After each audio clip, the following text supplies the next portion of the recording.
The contents of this podcast are for informational purposes only and should not be considered medical advice. If you have a specific health concern or condition, please consult a qualified healthcare professional for more details. Check out herguru.uk/disclaimers. Hi, and welcome to Work Stress Anxiety by ABGW. I'm Cheryl, and today I want you to think about what it's like when you can walk into the same workplace, sit at the same desk, answer the same emails, and then somehow it feels as though the weather has changed. Nobody has announced danger. There may be no dramatic incident, no villainous music playing in the background, no manager stroking a white cat on their lap in the corner. But your body knows something feels different. Your stomach is doing committee work. Your shoulders have moved into your ears, and they're applying for permanent residency up there. And if new management has arrived, or the team has changed, or the tone has shifted, that discomfort matters. Not because every change is harmful, not because every manager is some sort of pantomime villain, but because your nervous system often notices that the climate has changed, the workplace climate has changed, before your polite brain has found the words to articulate this. So this is the first part in a 3-part mini-series around seasons. You know, when I was thinking about doing this, I talked about life as seasons: winter, spring, summer, autumn. But we're going to bring that idea into work stress and work anxiety, because workplaces have seasons too, and new management can change the season very, very quickly. I wanted to make this series because I recently heard from one of my clients about someone who felt compelled to leave their job after new management came in. I'm not going to take sides in the situation here, because I think that would be wildly unfair, and frankly that's not what I'm here to do. But what it did make me think about is how quickly people can start doubting themselves when the emotional climate changes around them. Someone may be pleasant enough to your face, then they may say the right thing, they may use the right words, like supportive, open door, team culture, and all the usual phrases that sound lovely until the rest of life tests them. And still your body may be saying, I don't feel safe here. That doesn't automatically mean the other person is bad, because I don't actually like that word bad. But it does mean that there is new information there to notice. And a lot of high functioning women like yourself and other people that you may know are very good at doing something that's not really in their best interest. They're really good at overriding that instinctive information. We tell ourselves we're overreacting. We give people the benefit of the doubt until there is barely enough doubt left to benefit us. We explain away tone and pressure, shifting expectations, sudden criticism, and that horrible sense of being watched or managed rather than supported. And because we're very capable, we often keep functioning. We reply to the emails, we turn up to meetings and lead the team.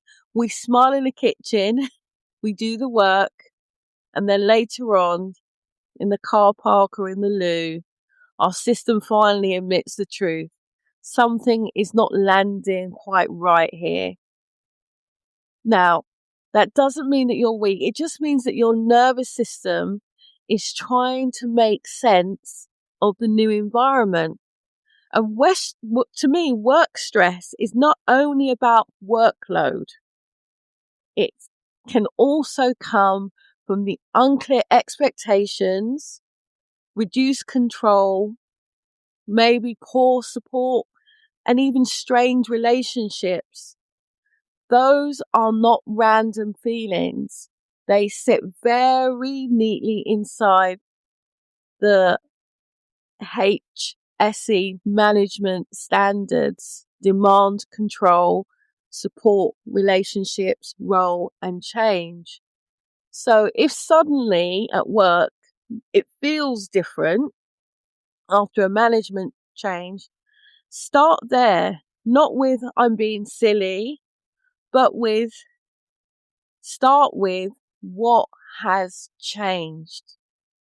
Now, to me, this is where reality first kicks in, right? Nice is not the same as safe. A person, you know it. I'm sure there's people in your life, right? A person can be charming and still create pressure. A person can smile and still withhold support. A manager can speak softly and still shift your role, reduce your control, and make your workplace feel unpredictable. And of course, the opposite is also true.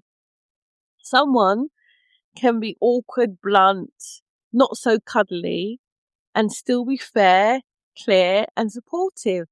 This is why we do not judge by personality alone. We judge by patterns. Patterns. That is where calm first matters, because you decide what it all means in the body, in your body. So, nothing dramatic here. No need to become a scented candle here. Just give your system one small signal that you are here now, watching clearly. That's all you need to do. Take 5 minutes and write down 6 headings: demands, control, support, relationships, role, change. And under each one, write one plain sentence. For example, demands: my workload feels less predictable. Control: I have less say of how I get my team to work. Support: I don't know who I can go to safely. Relationships: the tone of many of our meetings feels colder. Role: I am being asked to do things that were not part of my job before. Change: decisions are being made without clear expectation. That is not a formal grievance. That's not legal advice. That's not a courtroom drama. It's just information. Remember relief versus restoration? Relief is the moment you tell yourself, maybe it will all be fine, and you push it away for another day. Sometimes that is understandable. We all need a break from thinking sometimes. Restoration is completely different. Restoration is when you calm your system and collect enough reality to make wise choices. You do not have to solve the whole thing today, but you do need to stop making yourself the problem, because you have looked at the environment. So what would I like you to take away from this? When management changes the weather at work, your body may notice before your brain can actually have an explanation. So start with calm, then name what has changed. This is how you move from a self-doubt into useful clarity.